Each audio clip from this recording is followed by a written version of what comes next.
दोस्तों good evening. अच्छा भाई, मार्केट में जो है एक अच्छी खासी फिर से जो है एक तेजी देखने को मिली है। कल के एनालिसिस वीडियो में दोस्तों हमने ऐसा डिस्कस किया था कि 17,900 के ऊपर हमें तेजी करनी है, 17,900 के ऊपर हमें तेजी करनी है और लगभग 18,000 आपका टारगेट रहेगा। वहां तक निफ्टी जाने की क्षमता रखता है और देखिए लगभग जो है निफ्टी 18,000 के नजदीक गया और वहां एक रेजिस्टेंस है, तो वहां से थोड़ी एक प्रॉफिट बुकिंग आई क्योंकि एक मानसिक लेवल है।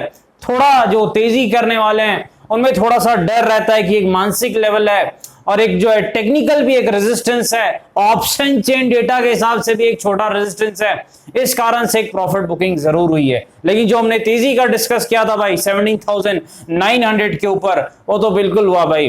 लेकिन अब आगे क्या क्या 18,000 कल ही पार होगा क्या, या एक प्रॉफिट बुकिंग हो सकती है उसके बाद 18,000 होगा? डिस्कस करेंगे दोस्तों। निफ्टी बैंक निफ्टी स्टॉक्स के एनालिसिस करने का प्रयास करेंगे। स्वागत है आपका आपके अपने चैनल टीके मनी में। मेरा नाम है Tribhuvan, NSM certified in equity derivatives में। जो नए लोग हैं टेलीग्राम चैनल पर आ सकते हैं, टीके मनी सर्च कर सकते हैं। जी हाँ दोस्तों, टीके मनी आप सर्च कर सकते हैं, टेलीग्राम पर आ सकते हैं। चलिए चर्चा की शुरुआत करते हैं। सबसे पहले सबसे इंपॉर्टेंट मार्केट यानी निफ्टी। देखिए दोस्तों, आपको पता है डाउ जोन्स से मार्केट ऊपर था। इस कारण हमारी उम्मीद थी कि मार्केट में एक ऊपर की तरफ शुरुआत होनी चाहिए, बिल्कुल वैसा ही हुआ। लगभग 17,900 के आसपास शुरुआत हुई और फिर एक अच्छी तेजी जैसा हमने डिस्कस किया था, फिर एक टाइम पास, फिर एक तेजी और फिर 18,000 के आसपास जो रेजिस्टेंस था वहां से एक पिटाई भी देखने को मिली है। लेकिन अब आगे क्या? सबसे पहले विक्स कहां पर? देखिए जो विक्स है दोस्तों 17.94 के आसपास है, लगभग 18 के आसपास है भाई।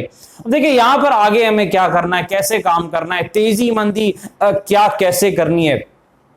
देखिए तेजी कब करनी है हमें, सबसे पहले वो हम डिस्कस करते हैं। क्या जो है वो सिनेरियो है जब हमें तेजी करनी है 17,975 के ऊपर, 17,975 के ऊपर, 17,975 के ऊपर हम तेजी कर सकते हैं। स्टॉप लॉस क्या रहेगा भाई? ये स्टॉप लॉस रहेगा, कितना मिल रहा है भाई? लगभग 35 पॉइंट का। 35 पॉइंट का स्टॉप लॉस आप लगा सकते हैं। 100 प्लस पॉइंट का टारगेट आप लेके चल सकते हैं। जो अगला रेजिस्टेंस रहेगा निफ्टी में लगभग जो है वो 18,100 के आसपास रहेगा। ये चीज आपको याद रखनी है। 18,100 के आसपास ही निफ्टी का अगला रेजिस्टेंस रहेगा, ये चीज आपको याद रखनी है। जी हाँ बिल्कुल, 18,100 पुराने चार्ट पर अगर आप जाते हैं वहीं आसपास अगला रेजिस्टेंस रहेगा। सपोर्ट कहां पर है भाई, या फिर पिटाई कब करनी है, दोनों चीजें हमें डिस्कस करनी है दोस्तों। देखिए हमें शॉर्ट यानी मंदी की तरफ तभी ध्यान देना है जब निफ्टी 17,900 के नीचे जाए। ये चीज आपको याद रखनी है। 17,900 के नीचे थोड़े हम बेरिश और मंदी के तरफ ध्यान देंगे, पिटाई के तरफ ध्यान देंगे। ये चीज आपको याद रखनी है।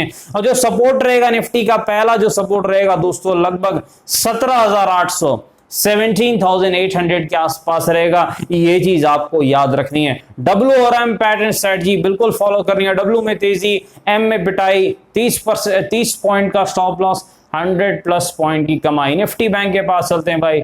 इधर भी टाइम पास भाई, निफ्टी बैंक में भी टाइम पास हुआ है, बिल्कुल टाइम पास यहां पर। लेकिन निफ्टी बैंक में अब आगे क्या करना है? देखिए अगर तेजी आपको करनी है निफ्टी बैंक में 40,650 के ऊपर आप तेजी कर सकते हैं।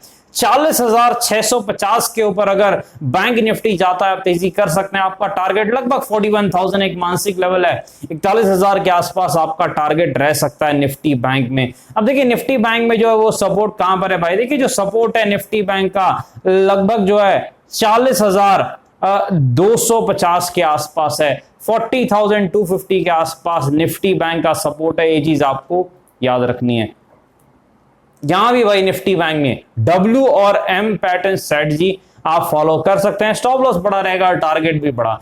चलिए यहां पर स्टॉक्स के पास चलते हैं। सबसे पहले भाई अदानी के पास। देखिए सबसे पहले AWL। देखिए AWL जो है यहां पर एक अच्छी तेजी देखने को मिल रही है। पहला रेजिस्टेंस कहां पर है AWL का? अदानी विल्मर। देखिए लगभग 770 के आसपास जो है AWL का अगला रेजिस्टेंस है। ये चीज आपको याद रखनी है। और जो सपोर्ट है भाई AWL का, देखिए AWL का सपोर्ट लगभग 650, 649 के आसपास है, ये चीज आपको याद रखनी है। चलिए डाबर के पास चलते हैं। देखिए डाबर में टाइम पास चल रहा है काफी दिनों से, 550 के आसपास इसका सपोर्ट है, जो रेजिस्टेंस है 600, बीच में फंसा हुआ है, टाइम पास कर रहा है। तेजी अगर आपको करनी है डाबर में तो 578 के ऊपर निकले तो आप तेजी कर सकते हैं डाबर में। चलिए आलोक इंडस्ट्रीज के पास चलते हैं। देखिए आलोक में टाइम पास बिल्कुल बरकरार है, लगभग 19 के आसपास इसका सपोर्ट है, और जो पहला इसका रेजिस्टेंस दिख रहा है लगभग जो है 23 के आसपास है, चीज आपको याद रखनी है। पीएनबी के पास चलते हैं भाई। पीएनबी गिरा था तो हमने डिस्कस किया था दोस्तों, वो जो लिस्ट थी मेरे ख्याल से उसमें भी पीएनबी था, 30 के आसपास मेरे ख्याल से पीएनबी था, बहुत अच्छे रिटर्न्स इसने दिए हैं। अब देखिए पीएनबी का जो अगला रेजिस्टेंस है 42 43 के आसपास एक बड़ा रेजिस्टेंस है, वहां से प्रॉफिट बुकिंग की संभावना हो सकती है, ये चीज आपको याद रखनी है। और जो पहला सपोर्ट है लगभग 35 के आसपास, ये चीज आपको याद रखनी है। और डिस्क्लेमर आपको बताया, वीडियो एजुकेशन और इन्फॉर्मेशन पर्पस के लिए कृपया अपने फाइनेंशियल एडवाइजर से बातचीत करके फैशन बाजार में काफी जोखिम है, थोड़ा ध्यान से काम करें। धन्यवाद।